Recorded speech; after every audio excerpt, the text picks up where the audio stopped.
Lying already, right off the bat, man. Game back already? It's a little different, though, wouldn't you say? I don't remember. I don't remember how it is. Evaluation year. Look at that. Also, I love this new format where the dark one looks like they died. That looks like David Edelman died. I like it. What is everybody? Welcome to the DNVR Nuggets podcast. Come on, everybody. Monday energy. Let's go live from the Xfinity studio.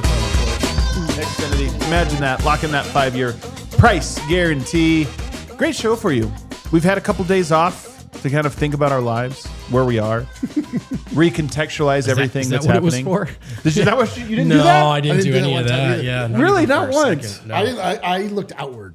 I was blaming other people for my issues. I pointed some fingers. Actually, that's actually the way to do it. If we're being honest, great show because Jake Coyne, friend of the show, aka the Stat Squatch, dropped his annual Denver Nuggets offseason manifesto, saying it's 70. How many pages was it?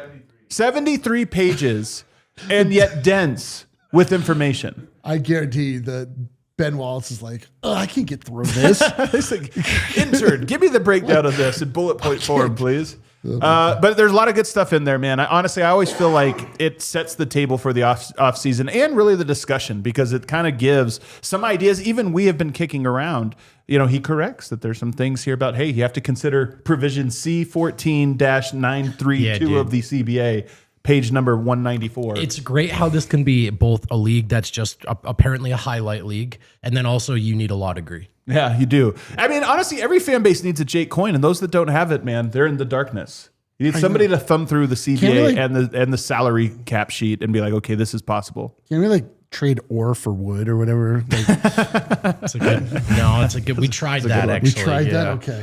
Help me out though. I'm not doing this alone today. I've got Brendan Vogt. What is up, ladies, gentlemen, Nuggets fans all around the world? Who's ready to start their week by talking about the team that's in a really precarious position that we're all really upset about? Well, these are going to make you really optimistic when we go through all of the options do here. It nice, Eric. Then over here, it is D-Line Co. That's right, guys. Listen, I'm ready to talk Nuggets. I'm officially over the NBA. I don't want to even watch the last two games. You're in the middle of a legendary hate watch. I know, but it's like I'm kind of over it. Like, you know what I mean? Like, I don't want this to be my whole brand, but that's all that's left. Yeah, I know exactly. Like, you know what I mean? Like, even when I win, I'm like, I don't really care. It's just I don't even feel good about it anymore. I'm still into it, but I'll be honest. I enjoyed the days off of the NBA Finals. I'll be into it tonight when it's time. I'm excited for Let's go, though, to the Coyne manifesto because there's a lot here, including fake trades, fake free agent acquisitions, draft picks, a lot of different things to discuss. And we're going to go right into here. He always starts first in his manifesto, and I like calling it a manifesto, even though it's not really. It's just fun to call it that. Sure. It just sounds like it's something the Unabomber created. Yeah, it is kind of like that. It's a lot like that, yeah. But he starts by doing, general terms and things like that. So it's always nice, even for the layman, to go in. It's going to explain things really, really nicely. But then he tries to go back and set the table for the mistakes or circumstances that arrived Denver here. And I will say that I think this section is the first part that really jumped out to me. On page 9, he's talking about the value of second-round picks. Yep. And in particular about the value of them in this new world CBA. And he says that if you go back and look at some of the big trades that were made this year, the second rounders were the thing that allowed for them to get done. The Knicks acquired Jose Alvarado for 2 second-round picks and matching salary. Those second-round picks, even though they're not that valuable and might become decreasingly valuable with NIL, keeping players, second-round picks from just going back to college, second round picks are the thing that make you say, here's our guy for your guy. It's a bad deal for you, but we give you 2 or 3 of these things. We give you a couple of these things and you'll say yes. And so it works. The Timberwolves got Ayo Dosunmu for 4 second round picks and matching salary. So that's 2 examples just this year. I think, and we've talked about this a lot, but when you really lay it out the way he laid it out, Denver not having, they have 1 second round pick. I think it's 2033. That's it. And then you think about what they spent their second round picks on. He makes a strong case for The Nuggets used what was not a valuable asset, but a valuable commodity, I guess, of just to have them make things work. They used them in a really bad way, and now they don't have that lever. Even though it's maybe the smallest of all the levers you can use, it's kind of the most flexible. 100%. I mean, I've been saying this for, I mean, we all have, so I'm not trying to like claim it, but yes, the second round picks, those are some of the original sins here as you try to trace this thing back. And it's not just that Denver, through the various iterations in the front office, got some of these decisions wrong. It's that they were literally costly decisions in that they burned some of these assets to make decisive choices that did not work out. Yeah. And so now you're sitting here trying to figure out how you can wiggle your way in or out of situations when you've lost your wiggle room. Right. I mean, the Reggie Jackson one is the obvious example, but yeah, that's a guy you got off the buyout market. There's really not a ton of leverage there as much as you want him to come here. You give him a player option, and now you got to burn 3 seconds so that he doesn't just use that player option that you gave him. That's bad business. And so they're absolutely sweeteners right now. And it's a big part of why you even things like just getting off of contract A or B look so difficult because you can't just sprinkle these things in there. And so in a sense, it's like, what are their second round picks right now? It's almost like Julian Strother, right? Mm-hmm. You know what I mean? Maybe you sprinkle him into a deal and someone is interested. But it's different because the way that the draft community looks at picks as a commodity is like so much greater than their actual value. Yes, and that's what we're saying. Exactly. So it's like Julian Strother probably worth less than a second round pick because a second round pick could be anything, even Julian Strother. And not only that, it's not a salary. So you can make trades where it's like, here's a sweetener that costs $0. It didn't add to your books. Like, so the main trade market was destroyed, as we all know, by Tim Connolly giving 5 first round picks to acquire Rudy Gobert. But I feel like the second round pick market was destroyed by the Milwaukee Bucks when they gave 5 second round picks to get Jay Crowder for a year. And it was like, that's when you're like, what are we doing? 5? Do you understand what 5 years looks like? People just they didn't. And unfortunately, it's why Denver and Milwaukee are in very similar boats. And again, yeah. But you are right that they set a market that was like, come on now. But also making choices like when they were living life on one continent and now all of a sudden, of course, it's over here. But to your point, there are restrictions on when and how you move your first rounders. And it's with the aprons, it's really difficult to find a trade partner because just moving money around is that difficult. So the second rounders are the easiest way to just say, if this looks like a 55-45 deal to you, we'll try to make it more 60-40 with these. Yeah. And then you look at just what Denver has to trade. It's not even that. We know the first round pick situation. You are able to trade your pick this year, the 26th overall, which is not that valuable, but something. 26th pick and kind of a shallow draft. I don't know that it's like the craziest thing. No other first round picks you can trade. Next summer you can. You open up your 2034, but all the other picks are locked. So first rounder, 20 this year's. Second rounders, 49th pick this year and the 2033. That's it. Denver has 3 picks. 2 of them are second rounders, and 2 of them are this year. So that's the first thing. And you really do have to look at it and say that I think of all of the missteps of the Booth era, throwing away future flexibility. Like, I think he's a very good scout. I think he did some things really well. But the idea that you go all in on the picks that he made, you want Duran, you want Hunter, you want all these guys. Losing the picks wasn't about, well, we got the players early and set the clock. It was, yes, but you have no flexibility. Right. And then, of course, with these new rules, everything is tough as well. Let's go on now to estimating Peyton Watson's salary, which I think is the next closest thing here. And he had some interesting numbers on this one, too, because there are we all know the situation with Peyton Watson in terms of just what are we betting on here. But if you look at the players he's most comparable to, he did a great job of this one. Jaden McDaniels signed a rookie extension. Yep. So not like Peyton Watson didn't get to go to free agency, signed the extension, 16% of the cap. Trey Murphy signed a rookie scale extension, did not go to restricted free agency. He signed for 16.2% of the cap. I should say Jaden McDaniels 16.1, Trey Murphy 16.2. I'm rounding here. Mikal Bridges, rookie extension, basically 17% of the cap. So all of those guys, you can kind of get a sense of 16 to 17% of the cap. And I think that optimistically, you're looking at Peyton Watson as that kind of player. I think certainly the mold, those guys got a longer runway to kind of show it. Yeah. I think we all believe that Peyton Watson is probably in that mold of player, and that's the track he is on. But those guys all got the extension, and that 17% cap is their number. I feel like that's a pretty solid argument for what his value will and should be. I definitely. Do we know what that actually equates out to dollar-wise? He kind of then says comes in, he believes it will come in slightly below those numbers, right? So a little bit below 16%. And if you sign, and I think this is the actual thing when I'm thinking about if the Nuggets bring him back or not. I mean, first the question is, do they bring him back or not? The second one is how many years?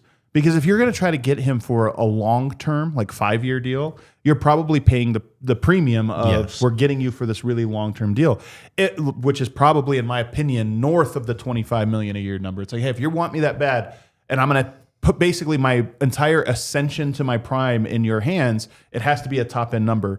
The leverage is if there aren't as many suitors or if the number or whatever, Denver might be able to get him on a lower year total. And that's what he kind of anticipates is that if you sign a 3-year extension or 3-year new deal, and the third year is a player option, you could probably get Peyton Watson for around $75 million. That's $25 million a year as it averages out. And that would be right around that 16% of the salary cap. That's in line. 3 years, but really it's only 2 because that last year becomes a player option. And by the way, when a player has a player option, you get 1 year where you don't have to think about it. The next year, you kind of have to decide, like, is he going to opt out of the player option? Do we have to make a decision now? So 3-year deal, as much as I think it's likely where this lines up if Denver gets him, it is important to think about it's kind of a short-term certainty. Well, and that besides just the money, you probably have to spend some of that time giving Peyton what he wants if your plan is for him to come back, right? So the point being, in that first year, if he's expecting the ball in his hands, kind of has to be, right? Or else you're looking at just the very next season having to make that same calculation. This makes sense. Part of the sell to Peyton here is, all right, here is, I don't even want to call it a small payday even by NBA stat, like it's $75 million. So here's the life-changing money. That will take you through basically when you're 25, 26. When you can opt out in a really good spot. Like if your career goes the way you think it will, and you get a chance to hit free agency at age 25, you can make a lot of money. You can sign another deal after that for a lot of money. So you can kind of pitch this as like you're still positioning yourself to make all this money, but give this a little more time with us here. Yeah, that is kind of like asking him to bet on himself a little bit again, which I think he just did. He might like it though. That's what I mean. I don't, the security of having life-changing money, but the upside of, hey, I don't have to commit super long to being here if it goes the way these last 3 went. Yeah, like just in a bubble, in a vacuum, it feels like he's like a $23 to $25 million a year player, like at this stage in his development, or it's like that's what I would expect he would get paid. And so I guess if you're saying that lines up with that 16 to 17% of the cap, like that tracks. I definitely put him on the same path as all 3 of those players that you mentioned. He really feels like he's going to that place. I just, just if we are unable to retain Peyton Watson, it just feels like just so much time wasted. Like this, you put in all of this effort to draft a player, you pick him with the lowest point total ever for a player in the first round, 2 points a game, all potential, all upside. You really take the risk and the gamble.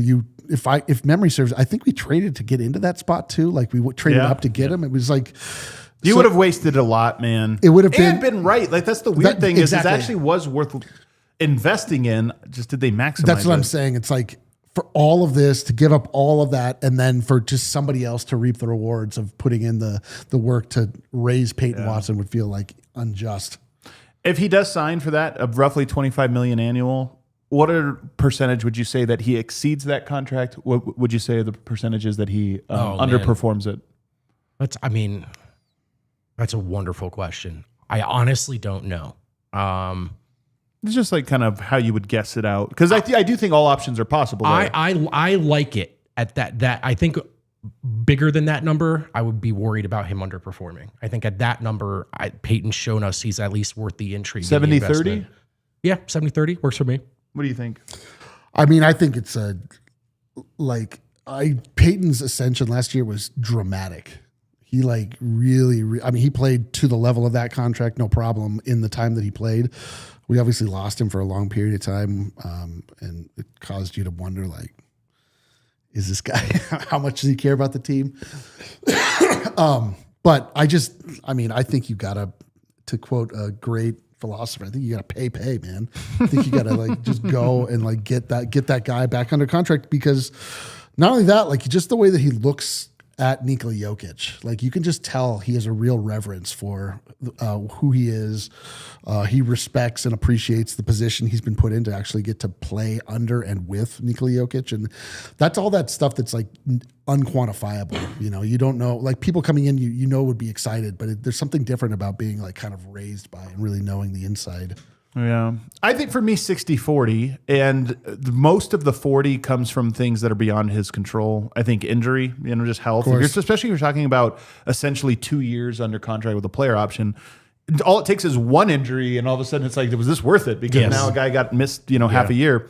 And then the other part of this is, are the Nuggets committed to using him the right way? Like you can sign him up and put him in the corner, and all of a sudden we're like, oh, paying for 12 million or 12 points a game, 38%. It's like, yeah, but that's not his skill set. So I still think 60-40, and the upside is way higher. Like the 60 percentile, I think there's a lot of room for it to be way better. Mm-hmm. The 40th percentile, injury and role, just does he get the opportunities to do this, I think make up that margin. All right, let's take a break. On the other side, I want to talk about the Nuggets' title defense in the 3 years. Jake has a great graphic on this that's a little discouraging. Stay tuned. What if you could have reliable and intelligent Wi-Fi? What if you could keep it at the same price for 5 years? That's what Xfinity is offering you. And that's actually a real treat in the modern service economy, where sometimes you sign up for something and they just change the agreement on you. It happens all the time. Sometimes if you read the fine print of the agreement, it says we reserve the right to just change this at any point. So what's the point? I don't know. With Xfinity, though, there's a 5-year price guarantee, so you don't have to worry about any of that. You get the best Wi-Fi you're going to get. It's smart, it's intelligent, it's reliable. It has a sixth sense, if you will. You can stream the game even when the whole family's online. You can have all your devices working in perfect harmony. You can have that for 5 years at the price you agreed to. So when you set that budget, you know that's not changing. Not for 5 years. I'd say it's like an NBA max contract, but that's not even true. Those actually get a little more expensive. As you know, this is the same price.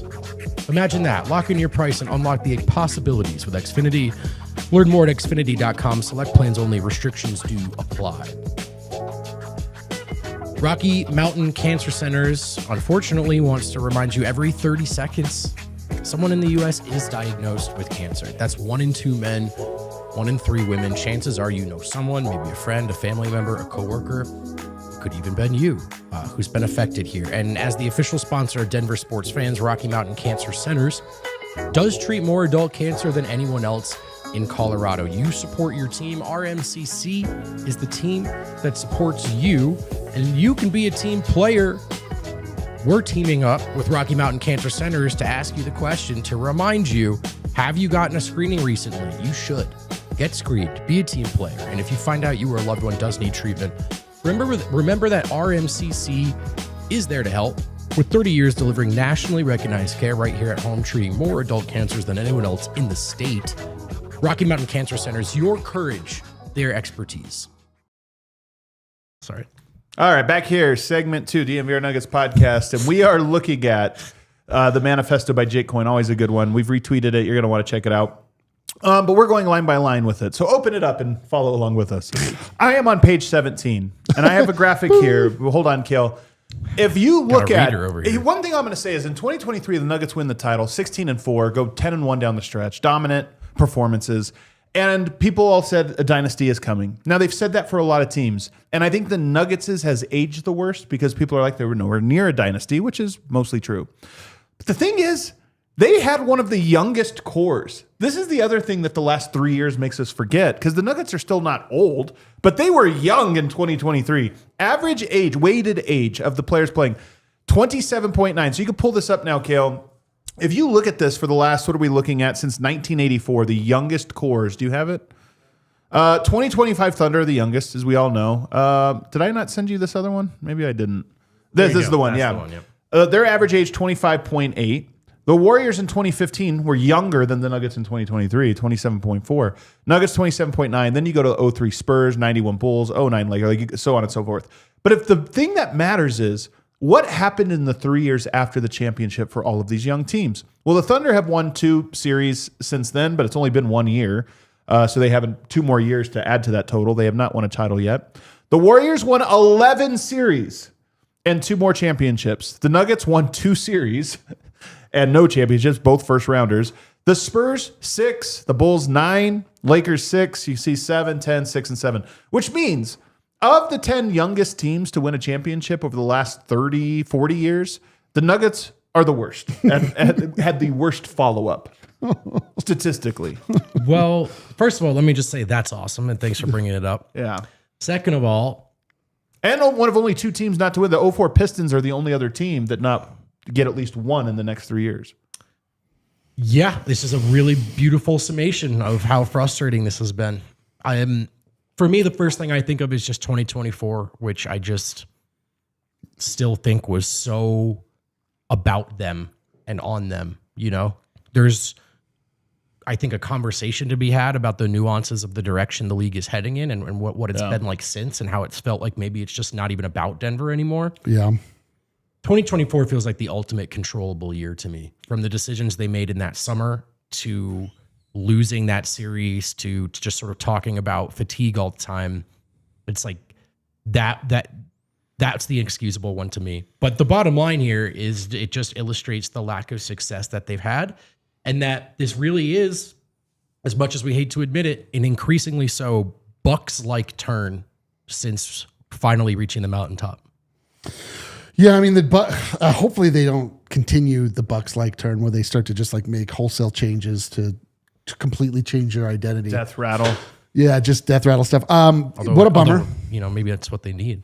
Well, Probably not. I don't know. I would say no. But yeah, it's like, I don't know. It is disappointing when you break it out like that, because there are reasons you can look back and be like, well, that was, but then at the end, you're just sitting here holding excuses and no titles. Exactly, and it's like, 2 Game 7 losses that, you could talk yourself into is close, you know, and everything shifts on this or that. I think the big thing is just the era of parity, which I do think since that title run, there has been a new CBA. And there's been a new champion every year. And there's been a new champion. So this is, this number might hold actually for a lot of teams. That being said, I think it is one of those things where I was never more optimistic in my life about the future of the Nuggets than the parade of 2023, because it did feel like, oh my God, they are just set up in a way to keep this going. And 3 years later, you're like, well, that was a failure, and the optimism is largely gone. Turns out I was wrong. I was wrong. But I mean, at the time, I don't think we were wrong at the time. I think there were a series of decisions made at that period that led to. You mean like firing the coach 3 days before the playoffs started? I don't know. That, as opposed to maybe a year before would be my answer. That did buy them one of the 2 series wins. Yeah, sure. I was going to say that was actually their most successful run was right after that. So who knows? And then there's another question. I'm just bringing you guys all the negative news up front here. This is sweet. Yeah, this is a fun show so far. He asked the question that we've been asking, which is the Jokic-Murray duo over. Has it reached its zenith? And there are a lot of numbers here that he goes over. One of them, most losses, well, not this one quite yet, Kel.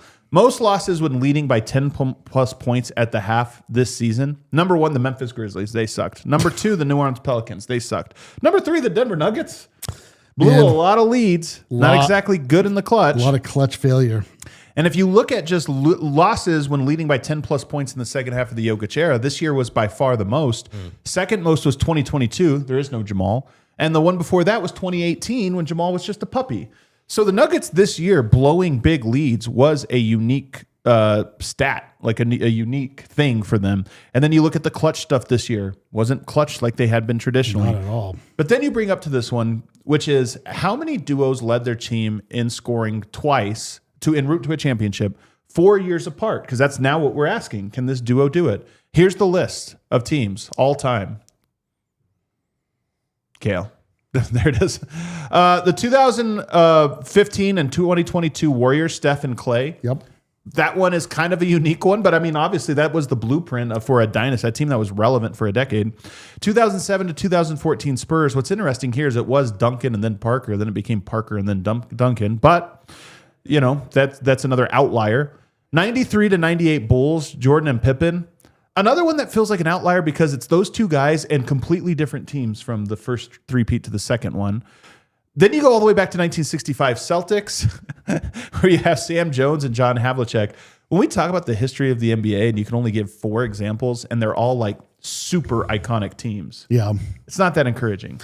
It's not encouraging, but it is like I look at that and I'm like, okay, that's Duncan, Parker, and Ginobili. That's Clay, Steph, and Draymond. That's big threes, not big twos. They're all big threes. The only one that's on there where it's like a core that rebuilt itself around other people is Jordan and Pippen because they were the core. Yeah, but they did have, to your point though, they did have like really good third guys. You have Horace Grant for a while there, and then you have Rodman. Coach. It's not like they had good others too. Yes. But I'm saying like they're the only example I can think where they actually rebuilt a core with another third guy that was a different guy. Everybody else, it's like it really is a 3. So, but I mean, like you look at that, you're like, this is so discouraging because right now, as a Nuggets fan, everything is devalued. Like all of our assets are worth nothing. Jokic is not a good player. Murray sucks. Like it just feels like we don't have any shot to get anything accomplished. But I don't know. Like it isn't a great looking list. It's hard to argue anything, but it is not unprecedented for the Nuggets to be able to come back. It's a little unprecedented though. Yeah, I mean, for me with these two, it just feels like defensively it's dropped below a threshold of what's tenable. And like, obviously, if they're not going to play up to their level offensively on the other end, the whole thing's pointless also. But I feel like you can convince me that Jamal and Jokic can come back and be better than they were in round 1, like offensively. You can convince me of that. I'm not convinced we're ever going to see the level of buy-in and effort we saw defensively like we did in the 2023 postseason run. But do you feel like we got from Steph and Clay, like they were like big defensive stalwarts as well? I mean, Clay I think was decent. At that time, he was really good. No. Not 2022, though. He started to fall off a little. Eventually, they fell off for sure. I just think there's something to Denver. First of all, Denver doesn't have Draymond Green, you know? Well, Aaron Gordon is a little bit analogous. A little bit, but I think Green is the kind of guy who, like, your entire operation, you know what I mean? The way he communicates. Draymond Green was the best defensive player of his era, you know, his time. Sure. And Dennis Rodman, you could say something similar up. For sure. But in a way that makes your whole unit better. You know what I mean? I don't just mean one-on-one, like your whole 5-man lineup's better defensively. But also Jokic and Jamal are just, look, it's the point guard in the center. It's the point of attack and it's rim protection. And they're just porous in the former and lacking in the latter. I think my biggest recurring thing is, I'm not saying they have to get rid of Jamal. I am saying that I think I don't like any of these perspectives, you know, like any of these options. They're all rough. But I do think I would feel slightly more optimistic if you were able to make a good Murray trade than if you were to count on the formula. And some of it is this idea of like, they just don't, a lot of players get an 11-year, 12-year run together and then win separate in that. Not if you do get that kind of, it's like Stockton and Malone and it kind of peaks, you know, but I don't know that you're like, yeah, it peaked and then it was, then it peaked again with the same two guys. I think that's very reasonably. My feeling on all this stuff is like, I agree with the sentiment that no one should be safe except for Nikola Jokic, you know, but I'm certainly against the idea of just like making it like just shaking it up because we got to shake it up. If you tell me we can get a player that like we can get Donovan Mitchell, and I'm like, all right, I can see how that could actually work. Maybe there's a little fresh blood. You to get a lot of the same things. Maybe he's a more physical option. He's not. He doesn't get worn down as much. I'm open to any of that for sure, but I definitely just don't want the like we're bored of this. We got to shake up the Etch-a-Sketch and start all over because I don't think people really realize what that looks like. That's the Milwaukee thing where you're like, we just need a trade and you do something that you don't really believe in. That being said, I do think your mind frame is different if you say this isn't going to work, and at some point, not a panic move, not a we have to do it this summer. But all of our thoughts and beliefs are that we have to do this eventually, and let's be smart and make sure we set the table for when that opportunity arises, we're ready for it. And I think that's just where I am starting to lean more towards I'm not saying you have to trade him this summer, but I do think that you have to be looking for it and probably should happen sooner rather than later. And if it's not right now, it needs to happen eventually. Yeah, for sure. Right. And if that's the case, how does Jamal handle that? Because I think whether you state this or not, if Murray's back next year, you will see David Adelman come to the podium. We'll see Ben Wallace come to the podium and say, oh, we're never going to trade him. It's our guy. Right. And look, we're all going to know that it's at least a little BS. And so I wonder how Murray will handle that. Big question. All right. On the other side, for the next two segments, let's look at some of these trades that Jake puts out there. Or it's not even trades. Off-season scenarios. Okay. All right. Go with the pros at Red Hawk Roofing. Denver's best roofers are part of DNVR's team. Remember that as these guys continue to blow up and you see their branding everywhere and people are telling you that they needed some work done on the roof over their home or business and that it was Red Hawk Roofing and that they did a great job. You're going to start to hear it from everyone if you haven't yet. Just remember, you heard it here first. There are guys. There's no project too small for our guys at Red Hawk. They're your go-to for everything, from minor repairs to full roof replacement on your home or business. Long-lasting relationships matter with them. They could start with that small job, earn your trust. Goodness forbid a bigger job comes up, you know exactly who to call or who to recommend should it come up for someone else. And they just want you to feel like you can trust them. They don't want to make a potentially complicated process more convoluted than it needs to be. They're not looking to cut corners. They're not looking to rip anyone off. They're looking to do a great job so that you can tell your friends and your family exactly who to call when it comes up for them. Quality materials, decades of experience, quick response time, free no obligation roofing property inspections, free in-depth photo reports for all inspections. Supporting your local teams means also supporting local businesses like Red Hawk Roofing. If you're looking for a new roof over your home or business, be sure to check out Red Hawk Roofing at redhawkroofing.com or call 720-771-8921. Tell them DNVR Nuggets sent you. Athletes, weekend warriors, anyone who loves to move. For those experiencing any sports injury or chronic pain, the Common Spirit Mountain region is home to an incredible sports medicine program, including their new sports center, Common Spirit Health in Parker. With Common Spirit Sports Medicine, you're getting a team of qualified and passionate providers that specialize in the diagnosis, the treatment, and the prevention of sports-related injuries for all types of athletes, including your Denver Broncos players. Now, they are also... those are some elite athletes. Not everyone is. But this may be something that applies to you anyway, right? And they understand that there are unique demands that everybody faces, that we're all a bit different. So they're about personalized treatment plans, combining things like physical therapy, injury prevention strategies, and strength training. It's not just about fixing what's broken. It's about preventative care, performance enhancement, getting you back to peak condition safely and quickly. Don't let an injury keep you on the bench, or even better, get proactive about your health. For more information, visit mountain.commonspirit.org. Common Spirit Health, the official healthcare partner of the Denver Broncos. Of course.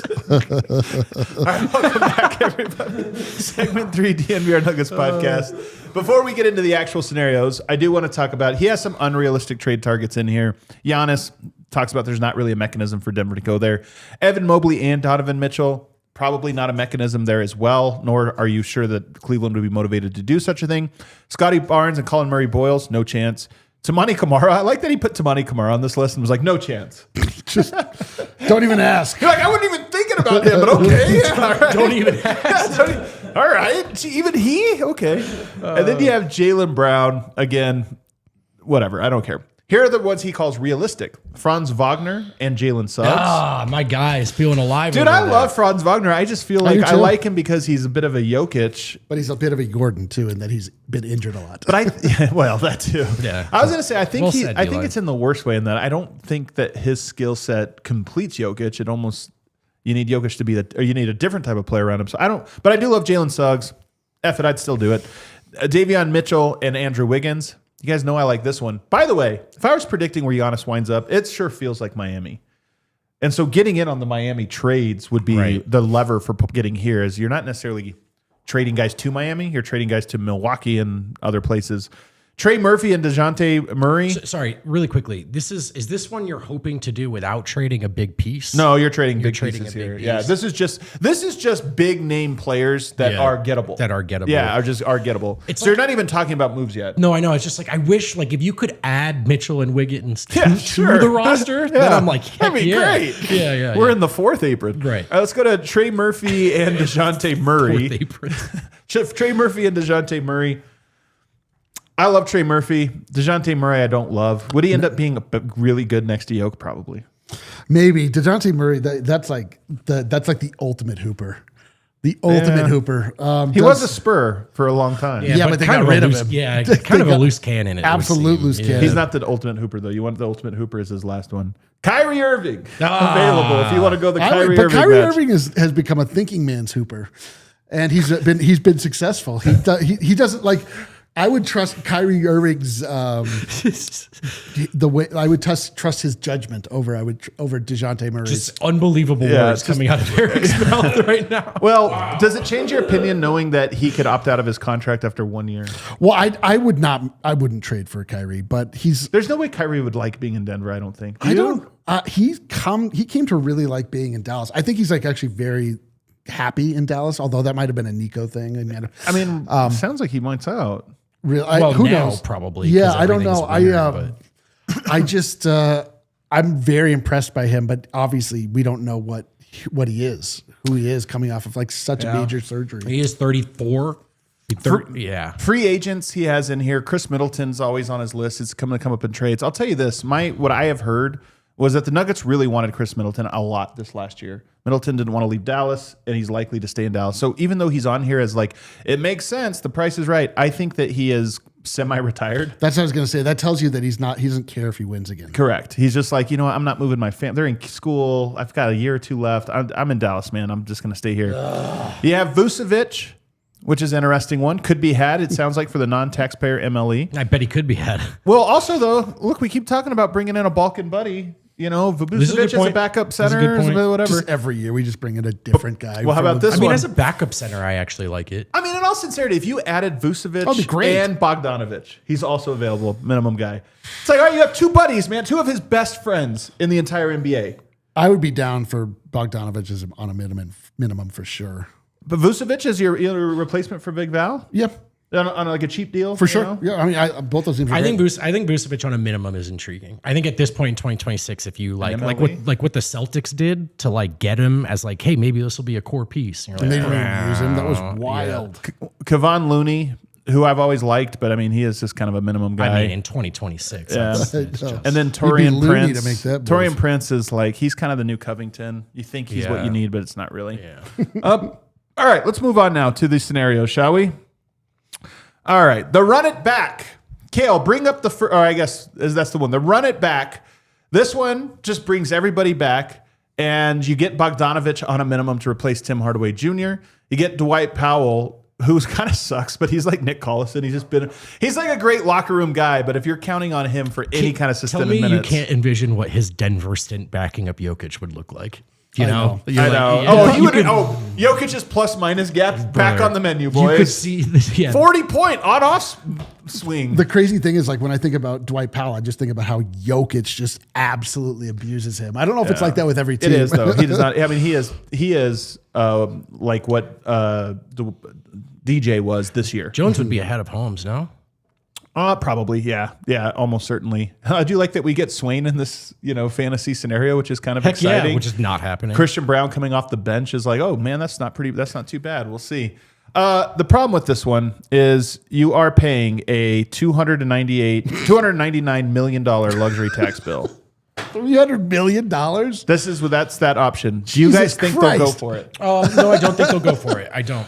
Let me ask you a question. Bring it back up though, Kale, because this is an important question to ask.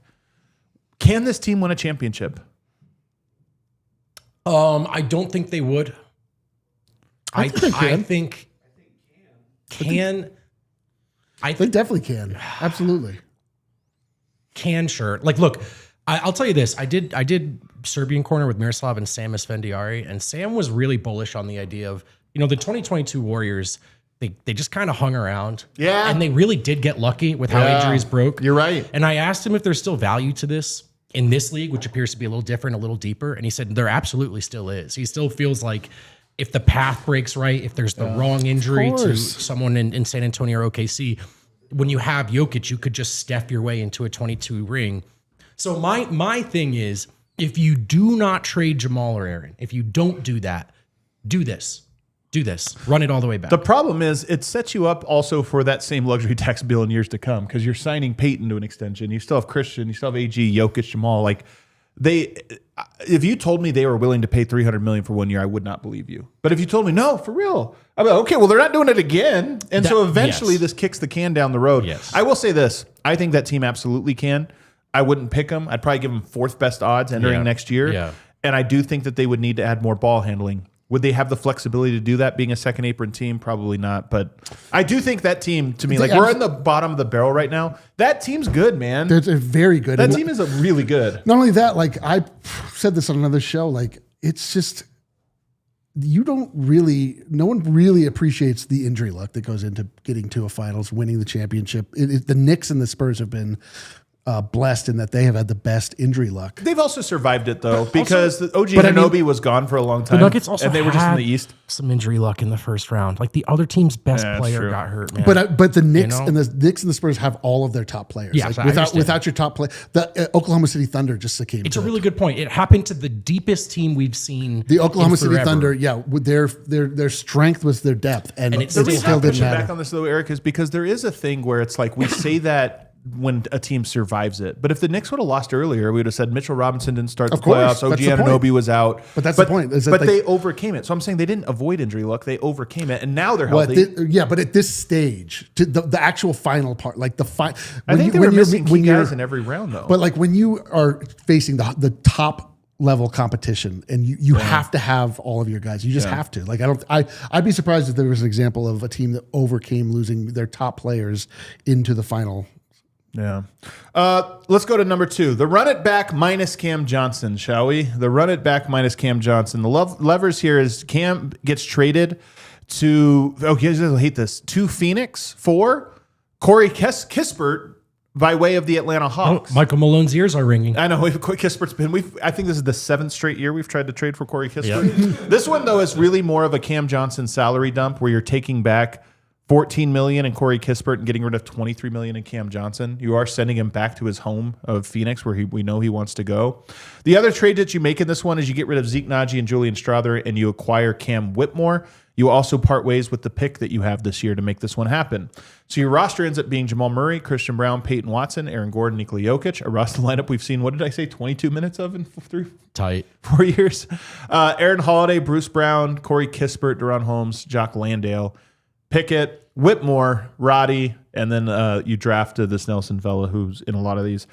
I think this team has significantly weaker chance, no doubt, of being not only that. I just want to start the campaign now to push back on the semantics. This is not running it back. Yeah, it's not. You know what I mean? It's not at all. I understand why, because you're afraid of the bill and the apron. It's running it back minus Cam Johnson, which is not running it back. Yeah. Right, and it's trading out almost all of the back half of the roster. It's not running. It's not trading the back half of the roster. It's eliminating them. Yeah. Which that part I don't. I'm just saying like.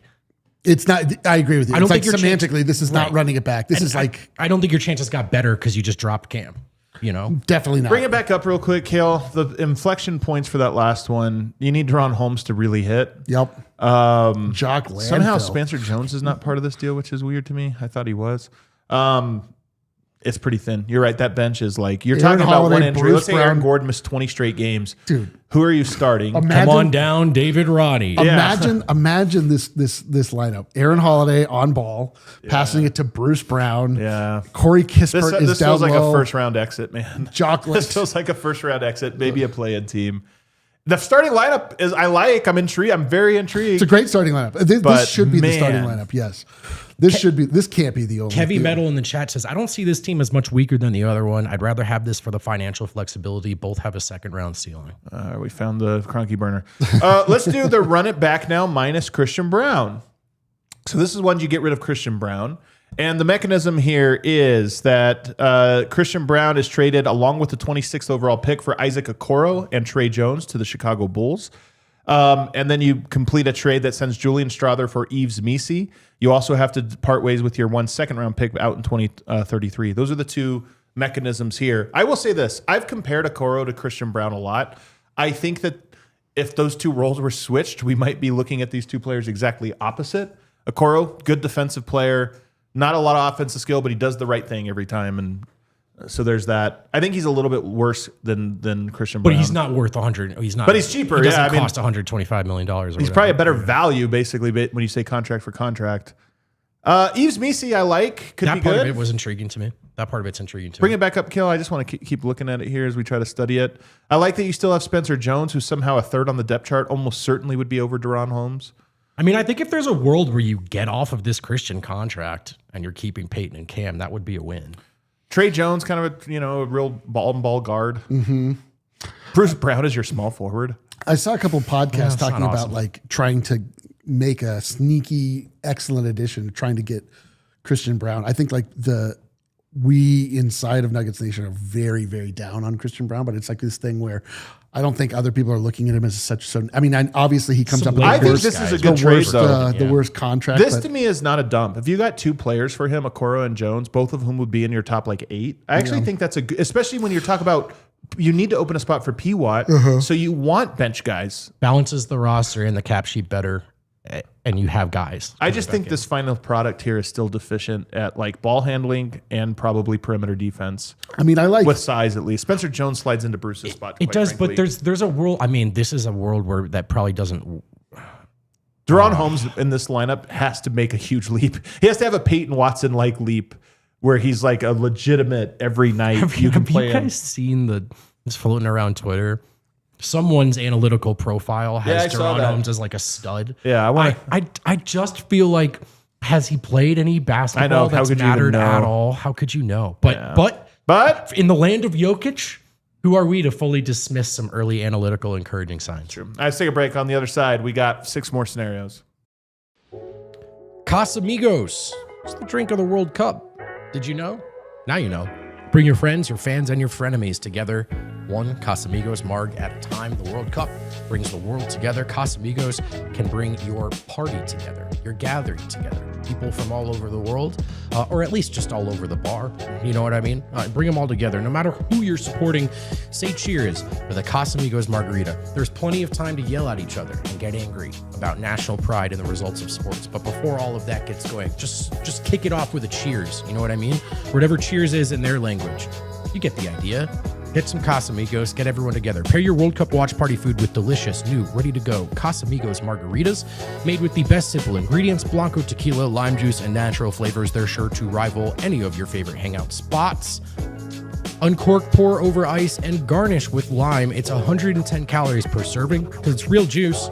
2 flavors, classic lime and spicy. Also, we will be hosting watch parties for the U.S. men's national team games throughout the tournament right here at the DNVR bar with plenty of Casamigos to go around. We've got samples and prizes for those in attendance. We've got some margs to drink. We're selling all kinds of cool drinks that you're going to want to check out. There's some prizes and everything for those in attendance. One of the spots to be, to watch the World Cup this summer. Hey, June 12th versus Paraguay. Don't miss that game when the United States plays. June 19th versus Australia. June 25 versus Turkey. $12 Casamigos margs all tournament long. Check out thednvr.com/events for more details and a free RSVP. Whether you're at your favorite spot or stocking up for home, make it Casamigos. And Benihana, it brings the family together. It brings a smile to the face of superstar Dev. It brings delicious steak from all around the world to your plate. To the playing field, if you will, right in front of you, which at Benihana, of course, is the hibachi grill. You know the deal. They cook in front of you. It looks delicious. They play the hits. They play the favorites, the shrimp toss, the onion volcano, the beating heart fried rice. This is a great place to bring your family. It's a great place to celebrate a birthday party. It's a great place to do corporate meetups. Shoot, it's even a good place to do a live podcast and fan meetup. And I'm saying that from experience. We had a great time at Benihana hanging out with lots of you. Check out their $3, $6, $9 happy hours. Again, that starts at just $3. These deals include specialty rolls, cocktails, and premium bites. That's every Monday through Friday at the Denver and Broomfield location from 3 to 6 p.m. Check it out and check all the premium steaks they've got from around the world, from Japan, Australia to USA. They will sear it right there in front of you and you get to eat it. What a treat. Make your reservation and find out more information at benihana.com. All right, back here, segment 4, DNVR Nuggets podcast. Let's go to the run it back minus AG one. Nobody likes this one, man. It feels bad even to utter. The mechanism here is you trade Aaron Gordon to the Pistons for Isaiah Stewart and Karis LeVert. You get Zeke Naji and your pick, your first round pick this year, send them to the Brooklyn Nets for Day'Ron Sharpe. And then you wind up with this roster: Jamal Murray, Christian Braun, Cam Johnson, Peyton Watson, Nikola Jokic. I actually like that starting 5 too. I mean, no AG is a little weird, but yeah. I do like that. Feels like a modern day one. Holiday, LeVert, Aaron Holiday, Karis LeVert, Bruce Brown, Day'Ron Sharpe, Isaiah Stewart. Bench better than the previous ones we've seen. Starters worse. Depth. I mean, you still have some depth here, I guess. What you don't have, and look, you could argue you haven't really had it anyway, is Aaron Gordon, which is, as the core is constructed, literally the linchpin, like the most important part of like, does this work or not? I mean, not that you get it. You get what I'm trying to say. But the question is, they might have to redo their identity. I agree. And is it that the old identity, like, can you change it up and now it works? Right. No, it may not. I mean, to change it, you may need to just move on. All so right. I get that. I guess my point being there is like you can kind of like the direction of it, but it's not like necessarily closer to a title next year. You know, you're not going to rebound either. That's a big part of it. Yeah, and like, who do you have for Wemby here? Maybe beef stew. I mean, I think Peyton Watson is a good Wemby option. It's a good point, though, losing Aaron. In theory, it's like you need the stout guy that can like really keep him out, push him out. It's just hard watching how good of a job OG has done this series, and like imagine not having a guy of that body type when you have one on your roster. Right. So, but I mean, like maybe beef stew is that guy. Maybe he's just like to get somebody to get very physical with him is really the recipe. I think you're right out of the gate. Your ceiling as a team is just lower, but you're setting up a possibility to turn into something else. Let's go with the Peyton Watson walks scenario. Maybe a team offers him too much. Maybe Denver decides sign and trade is better. In this scenario, Peyton Watson is signed and traded to the Chicago Bulls for their pick in the 2029 first round, as well as a second rounder in 2028. So you get a first and a second from Chicago. You also get off of Zeke Naji and Julian Strawther to the Nets. You acquire Day'Ron Sharpe just like before, and you wind up with this roster. Jamal Murray, Christian Braun, Cam Johnson, Aaron Gordon, Nikola Jokic, last year's starters.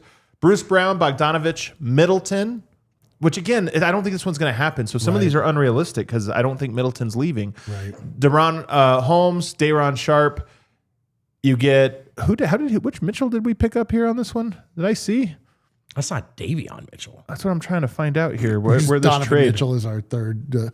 Yeah, Donovan Mitchell. Anyway, this group, they have him in third spot. They must have drafted him. What do you guys think? Oh yeah, it's Dylan Mitchell. The 49th pick. It's the second round pick. Right. Okay. Yeah. I mean, okay, I like the starting lineup. That there's continuity there, obviously. If instead of Middleton, it's like Amir Coffey or something. Oh, I guess Amir Coffey's on this one. Yeah, move him up and then just put somebody you don't know on the third string. Yeah, I mean, fuck, I don't know, man. Like, it's just like it just feels like a smattering of players. It's like hard to even imagine these guys lining up together. I don't love the backup like lineup, but I mean, I kind of would love it if it weren't for Bruce Brown being the point guard.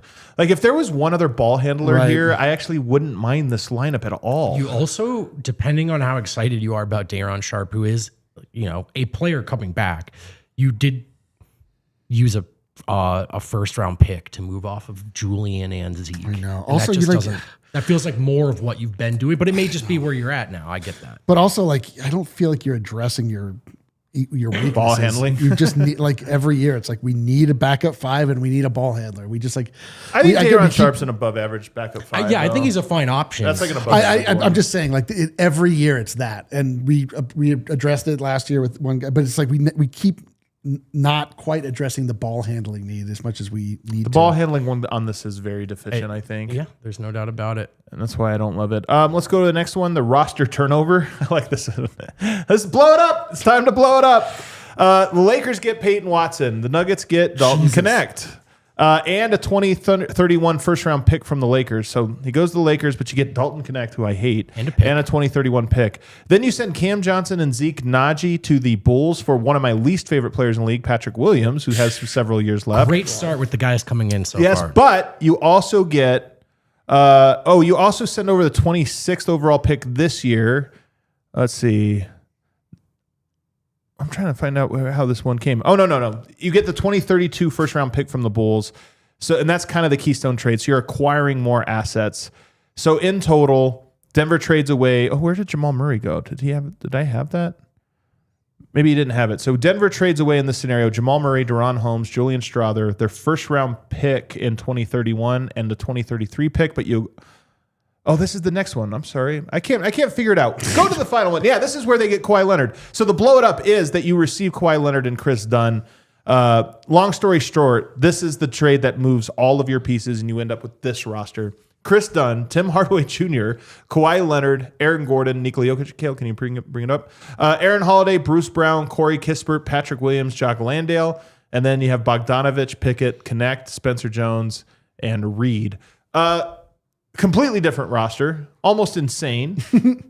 What does your cap sheet look like now? The cap sheet is they've used up every asset they have, and now what they have is the 28, 2030, 2032 via Chicago first-round picks. So you do have some first-round picks going forward. But Kawhi Leonard could easily walk away after 1 year. That's the big risk. But then aren't you looking at, well, at least you've created a ton of flexibility and you've got some picks. And you have a little bit of flexibility. But these are gap years. Yeah. Or whatever this you one want to does call leave them. you with about 25 to 30 million in cap space the following year if Kawhi walks, and you do pick up a couple draft assets. Also, sorry, is that Draft Kawhi picks. and AG? Yeah, So you're getting a combined 53 games. Kawhi played a lot this year. That is true. That is true. The league's on him right now. You know, I don't. Maybe he can't go away from this. This one feels like it's not going to happen. I will say, Kawhi, AG, Jokic, best front court in the NBA. I mean, not even remotely close. Chris Dunn, Tim Hardaway Jr., worst front backcourt in the NBA. It's interesting. Very unbalanced. Chris Dunn might be dope next to Jokic. Might be. Do you not want to entertain this one at all? No, we got to. I mean, listen, we're in the off season. I would have a very hard time making this, but I can see, like removing emotion. Kawhi Leonard went to the Raptors for 1 year and it resulted in an NBA title. He's gone to the Clippers and it's resulted in that absolute destruction of that franchise. He's an incredible player. When he's on, it's like almost unthinkable that you couldn't even stop him. He would be amazing next to Nikola Jokic. The shooting, I guess, comes from Tim Hardaway Jr. Kawhi as well. I mean, listen, it's not like unthinkable. It's just, to me, it's like, this is the type of thing you do. And then this is like there's a team that does a move like this every year. Yeah. And it's usually the Clippers where you get like a bunch of older guys. This is what the Clippers would do about the Nuggets situation. Exactly. Yeah. On paper, it's like, I could see how it could work, but it just feels like a disaster. It just feels like a cultural disaster. Someone in the chat says Kawhi gets suspended as soon as he gets traded to Denver. I know. I think, too, you probably have the ball handling question still. Yeah. Kawhi can handle it, though. Chris Dunn, Kawhi, AG. This is a great chat. Super team on paper, bullshit team in the real world. It's so true. It's so true. To be honest with you, you'd have to really Super believe in team this on the team street, to do it bullshit because you're like, we're not going to love them. By the way, as I snark and joke and laugh at these really complex deals that Jake's put together, and I know Jake's watching, I'm laughing at the seeming futility of the scenario. Not that I think Jake is out of his mind. I mean, like, Jake's dealing. This is how difficult it's going to be for the real front office to try to figure this out. Exactly right. Like there's nothing is as simple as blow it up or run it back. Yeah. That doesn't exist. Run it back, just keep everybody. It's like, okay, cool. That's $300 million. Okay. Extra, $300 million extra. On top of which you're like, okay, I like Cam Johnson. I want to keep him. Do you like him $320 million? Well, listen, here's what I'll say again, though. For Here's 1 what year? I'll say again. If you sit up there and you say, we really believe this is a 60 to 65 win team, and that injuries robbed us and we were good enough to win, then yes, pay the $300 million. It's true, man. It's kind of true. If that's what you really That's believe. what you think, then do it. Guys, we have to finish with overtime with one last one, and it's my favorite one. So join us on overtime. It's not going to be your favorite one. I'll tell you that right now. It's not going to be your favorite. All right, let's go into the evaluation year. The evaluation year one, which is basically the Nuggets are getting rid of all of their long-term contracts. The big sin the Nuggets have made, and I actually blame even the Cronkies for even this last year, because I think the Cronkies have long said, we want to reward loyalty. We'll pay guys early. We'll do all this stuff. I think it was bad back when they did it with Michael Porter. I think it was really bad with Christian Braun because that point they knew this new CBA was going to be about flexibility. And even if you liked him and wanted to pay him early, 5 years is just a lot. And so I think they're still operating under like, hey, no, don't go on long-term deals unless you're certain, unless it's Jokic or you're certain you want this guy for 5 years. So how do you get off all of this money? Well, you try to acquire as many picks as you can. First thing you trade is Denver's own pick back. They have the trades a 2033 first round pick swap for its own 2027 first round pick. So you give OKC a pick swap of your 2033 in order to get 2027 back, just so that you can have the flexibility to trade more of your picks. Then you trade away Jamal Murray and Julian Strother, and you acquire Davion Mitchell and Zach LaVine in through this entire transaction. You also get a 2032 first round pick from Miami. So you pick up another one. That's 2 now that you've just picked up. Then let's see here. Cam Johnson goes to the Pistons. You acquire Karis LeVert, and you get a series of second round picks, 3 of them, I believe, from the Detroit Pistons. So you pick up 3 seconds. All right. And then you get Peyton Watson goes to the Bulls. You get Trey Jones, and you also pick up another pick. So at the end, you've picked up, I think, 4 or 5 total picks, and you end up with this roster in the evaluation year. Zach LaVine, Christian Braun, Middleton, again, not realistic, but whatever. Aaron Gordon, Jokic, Trey Jones, Davion Mitchell, Bruce Brown, Deron Holmes, Landale, Pickett, LeVert, Swain, Nelson. Here's the thing. I don't think this team is that much worse than the ones we're building. It's not good. This team's not winning a championship. It's not winning a It's title. not winning it. And we have to go into a year knowing this team is not winning it. But the end goal is you can go into next year with 3 guys on your books. Christian, Aaron Gordon, and Jokic. You end up with a bunch of picks, so you could actually get off of any of those guys if you wanted, or bring guys in. And he gives a scenario of a player he suspects might be looking for a new team next summer. One, Anthony Edwards. And if you armed yourself with the picks, I can't remember, it was 4 or 5 that you would have a package that you could put together that would realistically bring in the next Anthony Edwards or whoever it is that is looking for a player. I mean, could you suffer through that year as an evaluation year if it meant you had a chance to bring in a big name free agent the following summer? What are we evaluating during this year? What is the Bring it up again. Let's see what we're evaluating. Let's evaluate real quick. Here's what we're Here's what you're evaluating. evaluating. Does Zach LaVine work at all, or is this just a temporary? Yeah, just what does it look like if it's not Murray? If we're evaluating Zach LaVine for a year, I don't want to be. If that's what we're finding out. Deron Holmes. It's less about LaVine and more about the idea that whoever we bring in is going to have a Murray-esque rise. Deron Holmes, you are. Swain, who you get in this deal, you are. And that's it.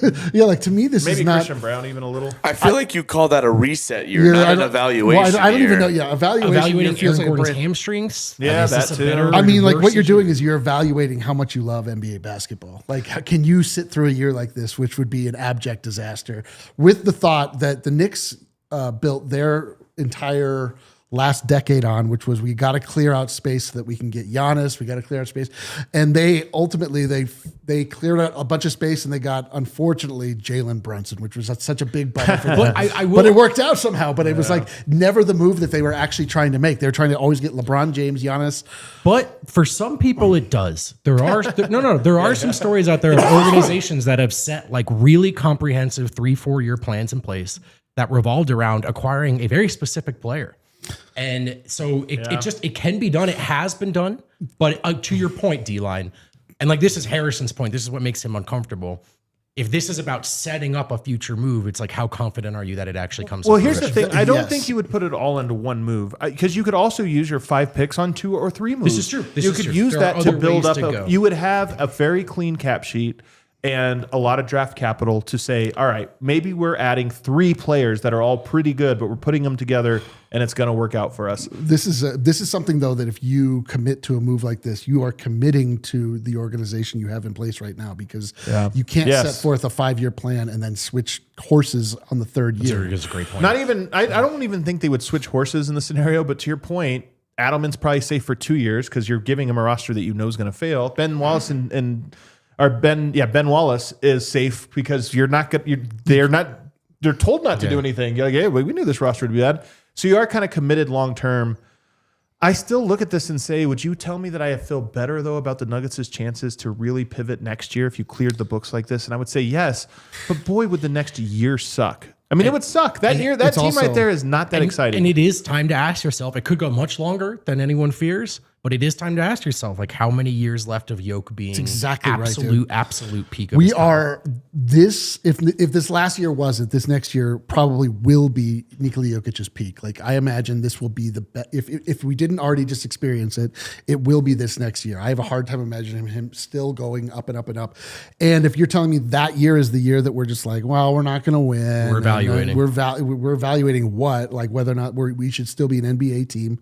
I just think it's unconscionable unconscionable to like not do everything in your power to get the best players around Nikola Jokic, fill in the holes that reveal themselves to you in the previous run, fill them, and then try to keep pace. And you just always have a chance with Nikola Jokic. And if you just like punt and you're just like, well, what can you do? It's like, trade Jokic then. Like, just like start over. Like, just if you're gonna do that, just start over. Let's I will really say that's a little less what can you do, and a little more is if it takes a year, but it's making Jokic's chances better in the long run. But like, And that's if what it takes, is. But if it takes a year till what? Like, then it's actually? like, Yeah. Then there's a lot of like, well, then we just, we're in a better position if things break for us. And it's like, man, that's what a terrible spot to be in. But I do think like, whether you're a media or a fan, like as you maybe find yourself starting to feel like you have strong convictions here and even getting smarmy about what other people are thinking about what to do, none of it is as easy as the headline sounds. Not any angle. None of these feel that great. And that's part of the problem here. Let's go to our super chats. Osito Panchito 820. Adam, I'm ecstatic that you've joined the GOAT with Sharp. Can we attribute Fun show to do. some of the front office's inability to protect state secrets under Booth to the Malone camp or to the fractured organization generally? I think this was under Booth, to be honest with you. I mean, he openly talked to a lot of people. I mean, the famous Kevin O'Connor interview, he talked. And then the fact that everybody knew Deron Holmes was the target, I think keeping secrets, was not the strength there. You could just ask. And Malone was around for a long time when things didn't get out. So I don't think you can blame Malone for that. CS 105.1 celebrating 2 months of membership. Hey, my time at Game 2 saw a Knicks Spurs fan fight broke out in the men's bathroom line, and Wemby passed a Castle turnover. Jokic would never miss our nugs. Would never. Jokic can dribble up the ball, though. That's the difference. Wemby, it's like cool that he can dribble, but he cannot dribble up the ball in that scenario. Right. Jokic wouldn't have needed to outlet necessarily. Might have wanted to. Al Swearingen, 83-21. This would be a monster squad. Jokic, point guard. PWat, shooting guard. LeBron on a discount, small forward. Aaron Gordon, power forward. Hartenstein, center. Keep Tim and Bruce on some type of minimum.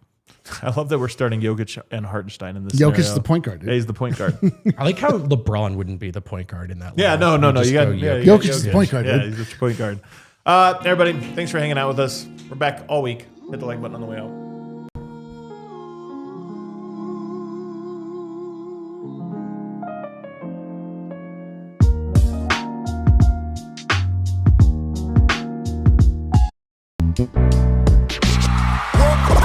We all silly like the mayor.